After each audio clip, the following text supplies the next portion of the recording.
everything I see that I think is a flaw, I make it a prayer point, and I find scripture to align it, and I call it out that he is as though he's not.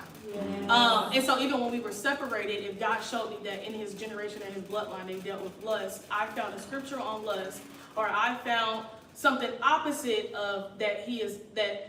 So let's say for the prodigal son, I would say that he would come to himself just as the prodigal son did. Wow. And I would pray for him as though he didn't know this. He wouldn't know this, but if I ever found a flaw, I would go to God and I would say, and he will be a man of God that would pray, and he will be, and I would speak it as though he was, and I would prophesy in prayer that he was going to be exactly who I needed him to be. I don't go to him every time with a problem that I have of his character.